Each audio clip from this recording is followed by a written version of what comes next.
আসসালামু আলাইকুম এভরিওয়ান, আশা করি সবাই ভালো আছেন। তো একটু আগেই একটা বিষয় নিয়ে আমি ভিডিও বানাচ্ছিলাম, তখন বলতেছিলাম যে কিছু বিষয় নিয়ে আপনাদের সাথে কথা বলবো।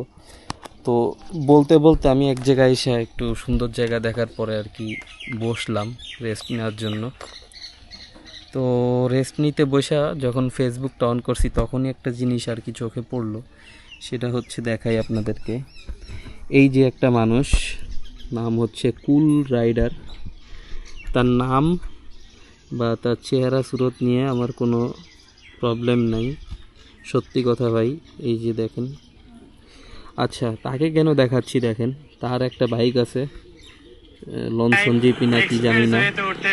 তারা এক্সপ্রেস ওয়ে বা এলিভেটেড যেই ওয়ে কালকে খোলা ছিল, আপনার যে মানে সাবেক, এই সাবেকের আগের সাবেক মানে খালেদা জিয়া কালকে হচ্ছে দেশে ফিরছেন। তো সেই জন্য যাতে জ্যামজট না বাঁধে এই জন্য এলিভেটেডগুলা বাইকের জন্য উন্মুক্ত করে দিছিল। আর একদিনের উন্মুক্ত করাতেই দেখেন, এই যে এদের নিয়েই মূলত আমি ভিডিও বানাইতে চাইতেছিলাম। আর এদেরকে আসলে কি করা যায়, এরা তো আসলে মানুষের বাচ্চা বলে আমার মনে হয় না। এরা পদ্মা সেতু এলিভেটেড যেইখানে সুযোগ পায় এরা সেইখানে যেই মানে বিশৃঙ্খলা করবে, হাইগে দিয়ে আসবে, যেটা বাংলা কথা। আর এদের জন্য নর্মাল যে বাইকারগুলো আছে যারা সুন্দরভাবে ভদ্রভাবে ঘুরতে চায় তারা হচ্ছে পারে না। তো দেখেন তাদের কাণ্ড কারখানা দেখেন এদের।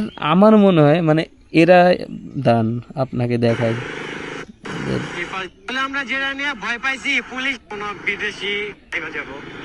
কথাবার্তা আর কি বলবো।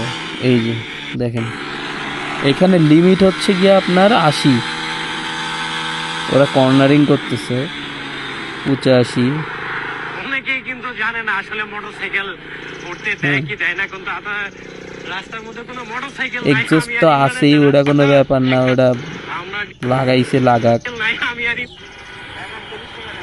হ্যাঁ আচ্ছা, এটা এবার মেন যে জিনিসটা, ওই জিনিসটা দেখাই। দেখেন এখানে একজন লেখছে, আপনি এক্সপ্রেসওয়েতে 19-এ যাচ্ছেন আর গল্প, আচ্ছা 29-এ যাচ্ছেন আর গল্প করতেছেন, অ্যাক্সিডেন্ট তো হবেই ভাই। আর আপনারা খিস দিতে চান দেখা বাইক অ্যালাউ করে না, আর মানুষের ভোগান্তি। উনি কিন্তু খারাপ কোনো কথা কয় নাই।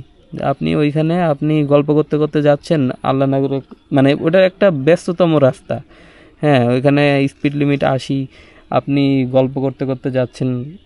সে বলছে একজন, হা হা ভাই এদের বুঝলাম, এবার বুঝলাম যে পাবলিককে যাই কিছুই দেখাক না কেন তারা ভুল ধরবেই। আর কি খিস দেওয়ার কথা বলছিলাম ইচ্ছা করেই, কারণ নয়তো আপনারা রিজন পাবেন কেমনে গালি দেওয়ার। মানে তারা ইচ্ছা করে চায় যে আমরা মানে যারা বাইকার আছি, অন্য অন্য নর্মাল বাইকার তাদের মতো প্রো না, তারা হচ্ছে চাই যে আমাদের মতো এই নর্মাল বাইকাররা জানি ওদেরকে এরকম করে কমেন্ট করে আর ওদের ভিডিও রিচ বাড়ে, ঠিক আছে। এবার আপনাদেরকে আর একজনকে দেখাই, তার নাম হচ্ছে কি জানি, দাঁড়ান, সে কমেন্ট করছিল। সে হচ্ছে আবার আপনার ভাঙ্গা জিপির পাপি, ঠিক আছে। তারা আবার ভাঙ্গা জিপি রান দেয়, পদ্মা সেতুর উপর দিয়ে রকেট চালায়। ওয়েট, দাঁড়ান, এই যে পাইছি। এই যে ওদের ভিডিওর মিউজিকগুলা দেখলেই বুঝবেন, হ্যাঁ যে এই টাইপের থাকে নর্মালি। হ্যাঁ ভাঙা জিপি মানেই ভয়ানক ঝামেলা, হ্যাঁ দেখতে পাচ্ছেন কিনা জানি না। তো এখানে আমি কমেন্ট করছিলাম যে আপনার এখানে স্পিড ছিল অনেক বেশি, হ্যাঁ তো আমি আর কি এখানে কমেন্ট করছিলাম যে এই জায়গায় ঝামেলা কিছু দেখি না, ফাঁকা রোড, যার বাইক যত টপ বেশি সে তত আগে থাকবে।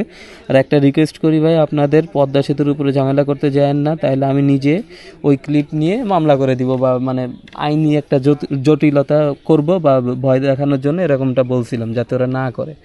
বাট ওর রিপ্লাই দেখেন, আচ্ছা ভাই যাও মামলা করো প্লিজ, হ্যাঁ হা হা দিছে। সেতুতে আবার স্পিডিং কইরা ভিডিও ছাড়ো, তারপর দেখো মামলা করি কিনা, আমি এই টাইপের কথা বলছিলাম। পরে ওকে ভিডিও আছে, কিছুদিন পরে ছাড়বো। এইসব ভিডিওর ভিউ দেখেন হ্যাঁ এইসব ভিডিওর রিয়্যাক্ট দেখেন কত, আর যারা ভালো কন্টেন্ট বানায় তাদের ভিডিওর কোনো রিয়্যাক্ট নাই, কোনো ভিউ নাই, এগুলোর ভিউ হয় অনেক ভালো।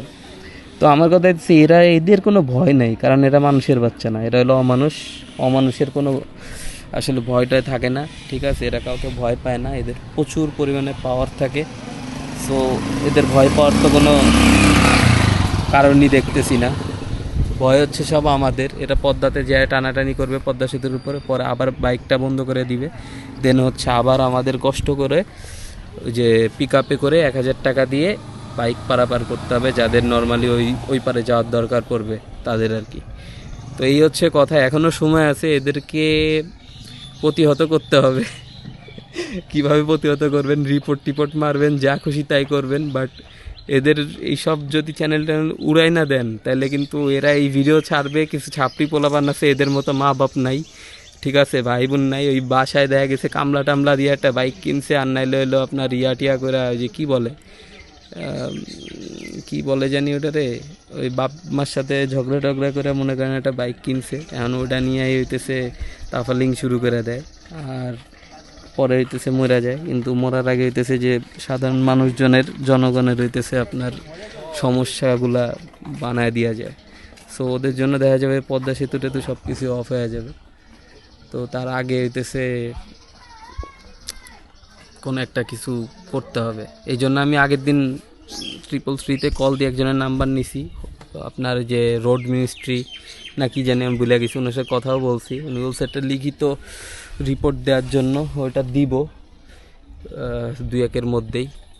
তারা বলছে যেহেতু যে যা খুশি তাই করেন, ওকে ফাইন। যেহেতু আমার বাড়ি ওই পার, ভাই আমার ওই পার যাওয়া লাগে, আর আগে যে কত পরিমাণে ঝামেলা হইতো, ঠিক আছে, এটা আসলে বলার মতো না। সো এই ঝামেলা আবার আমি নেক্সট টাইম চাই না, এই জন্য আমার যাওয়া লাগবে। আর আপনারা চাইলে সাপোর্ট করতে পারেন বা নাও করতে পারেন, কি আর বলবো, আপনারা তো সাপোর্ট করেন।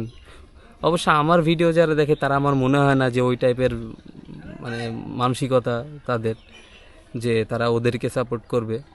আর এদের আসলে ভিডিওতে কমেন্ট করবেন না, রিয়াক্টও দিবেন না, জাস্ট রিপোর্ট মেরা দিবেন, ঠিক আছে? তাইলেই এনাফ।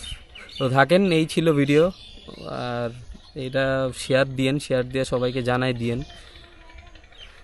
এই হচ্ছে অবস্থা, অনেকেরই আসলে মানে রাগ হয় এদেরকে দেখা, বাট কেউ কিছু বলে না।